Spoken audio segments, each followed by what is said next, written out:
We spent one evening in Dali, then headed north the following morning for Lijiang. On our way out of town, we got some exciting news. We just got word from my grandpa that mom and dad are a great aunt and uncle. My cousin Coleman, him and his wife Chrissy just had a little girl. Okay, so we're on the road between Dali and Lijiang. Hi! And we've come to a market town. Oh, look at the red banners. So we're on a main road here, and this is market day. So we've got all of our wares set up here, all around the road. Look at all those peppers down there. Look at that. Oh, look at that. We used to see these everywhere. They're kind of gone out of style now. Might be one of the last ones. Oh, and there's another one. Okay, so it's not the last one. Here we are at another market town. This one seems, if possible, even more crowded than the last one.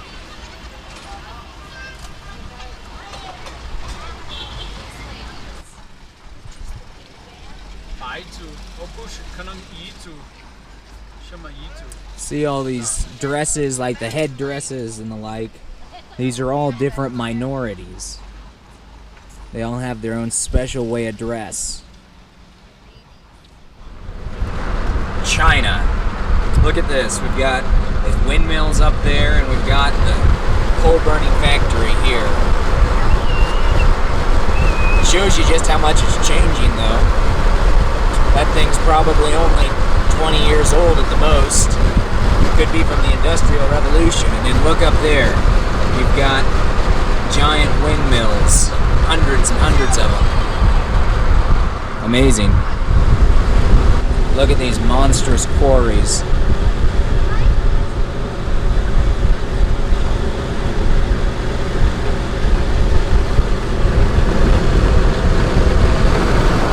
See that one over there? It's just like the whole mountainside they've torn apart. Look at that. What's he want? So I don't know if you can see those mountains up there in the mist ahead. Does he want an orange? But those are over across the Yangtze. We're fast approaching the Yangtze. And this is kind of, after this we're going to be leaving the China part and getting up to the Tibet part. Well, it won't actually be in Tibet, but it'll start, the people and the culture will start changing rapidly once we cross the river. Here we are heading down the hill into Lijiang. We just made what used to be maybe what? A 4-hour trip? 5 hours? 4 or 5 hour trip in about an hour and a half, 2 hours due to this beautiful new freeway that they built. You kind of miss out on a lot of the real China that you used to see, though. As soon as we reached Lijiang, we saw this comic little procession out in front of our guest house.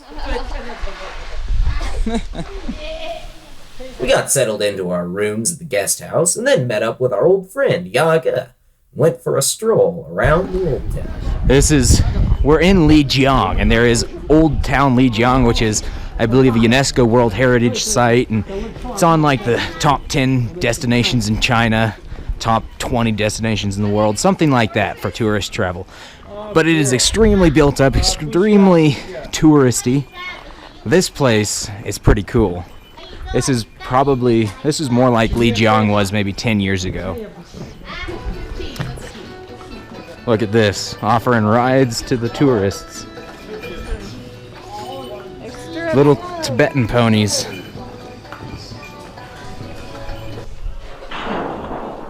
Look at this. This is how they move bricks in China.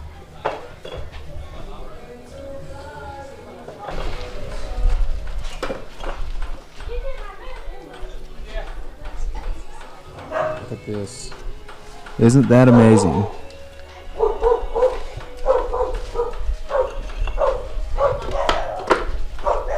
In Shuhe, we saw this beautiful old stone bridge. Apparently it dates back something like 800 years.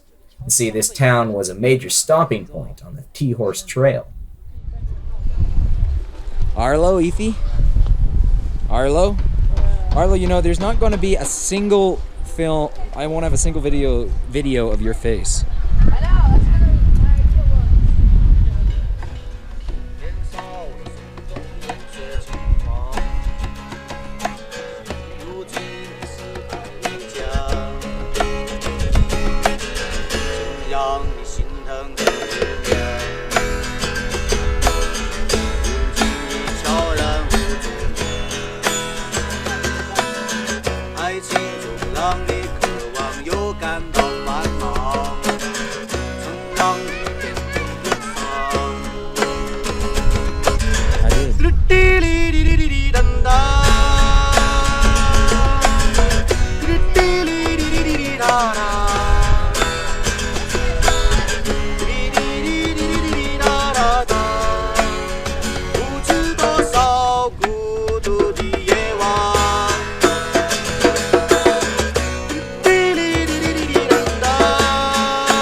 Wow, look at this little trail leading up out of the old village.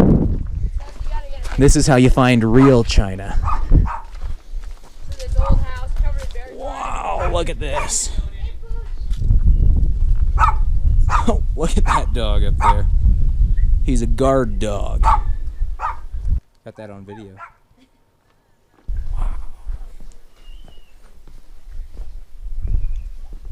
I believe these symbols are the Nashi writing. They have a pictograph writing system. Of course, these are just for decoration, but look at that. Wow. So I think it's about 20,000 feet high, highest peak. Jade Dragon Snow Mountain. Wow, look at that. Just rugged. Like something straight out of a book. Isn't that beautiful? So we're going out to dinner with Yaga and everybody else. It's getting dark out.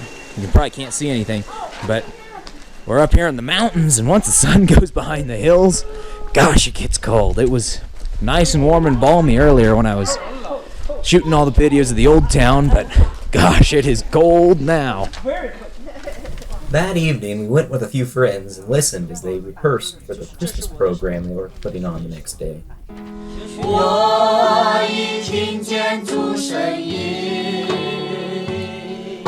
谁肯为我们而去？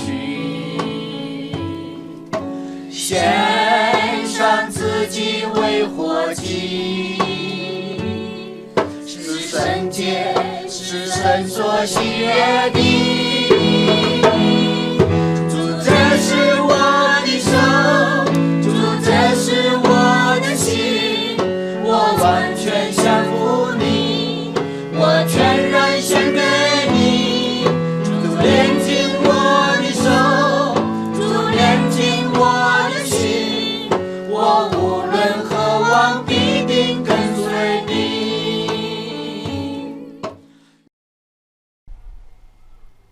We woke up the next morning to a beautiful blue sky.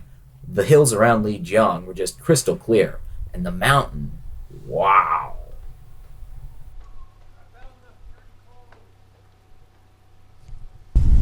So this morning we're going out to this little village that we visited once several years ago. We don't know how much it's changed, but it's out here by the mountain. And this has got this beautiful drive going out here towards this massive big mountain.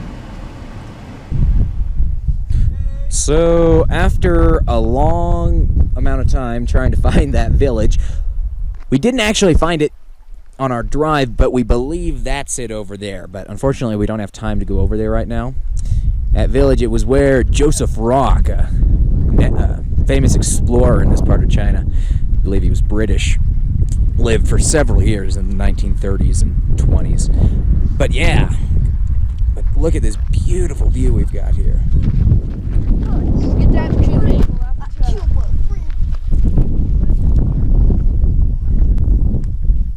We hiked around for a little bit before heading back to Lijiang for our friend's Christmas program.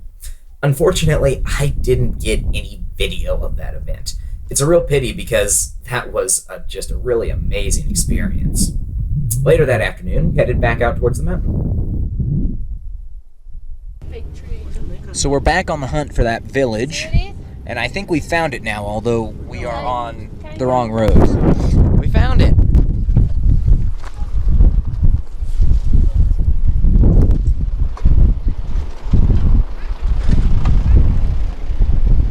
Now see this here, this is a tolaji. Now there's trucks that I showed you a while ago that had like just little one-lunger engines on the front. Those are also tolajis, but when we first got here, it was all this kind. It's extremely primitive means of conveyance, but they work. It's amazing what they do with them. See the cobblestone road here that we're walking on? Pretty cool. You don't see places that are still paved like this very often. So you see this village that we're in right now, this is where Joseph Rock lived. Explorer, geologist, botanist, guy back in the 1930s. Oh look, in fact, here's a sign that says something about it. The former residence of Rock's Museum. Interesting. Oh, Joseph F. Rock's residence go from here. Okay. So for once, my information is correct. Here I should mention that this village was unique in that it was built from stone. The Nashi usually build their homes from brick, or at least mud brick. Hence, this village had a very different, almost otherworldly feel to it. Now, I'm a huge Lord of the Rings fan. I absolutely love the work of J.R.R. Tolkien. But anyways, walking around that village, I could have almost sworn that I was in Middle-earth.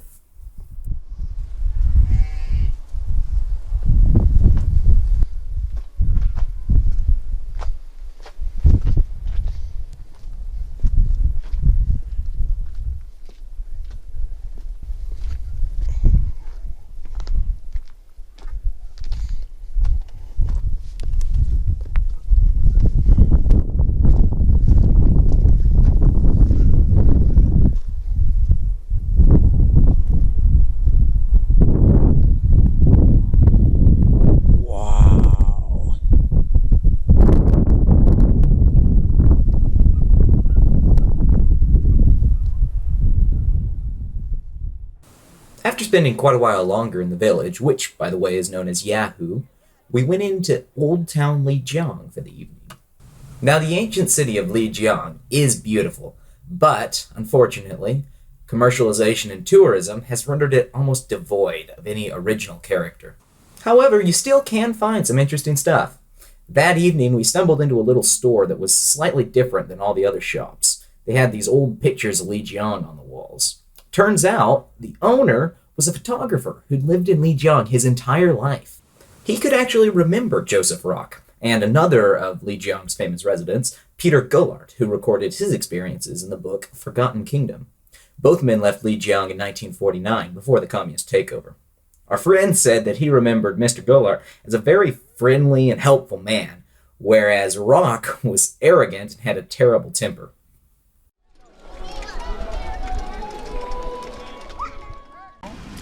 So we're starting on our way to Zhongdian, but we're kind of off to a rough start. We've got a little bit of a traffic jam ahead of us, as you can see. The goat herd. It didn't take us long to get over the hill and start heading down towards the Yangtze. The new roads really eliminated a lot of the headache that used to exist over this portion of the drive. China is the what? And Look at that, the mighty Yangtze. We're clear up pretty close to its headwaters in Tibet. Well, upper quarter of it probably. From here it just keeps getting more and more rough and rugged, rapids, and all sorts of crazy stuff. Want to cross the third longest river in the world right here. There's a doggy. Third longest.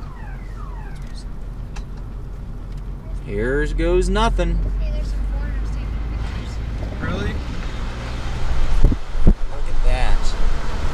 Crossing the Yangtze River. Hooray!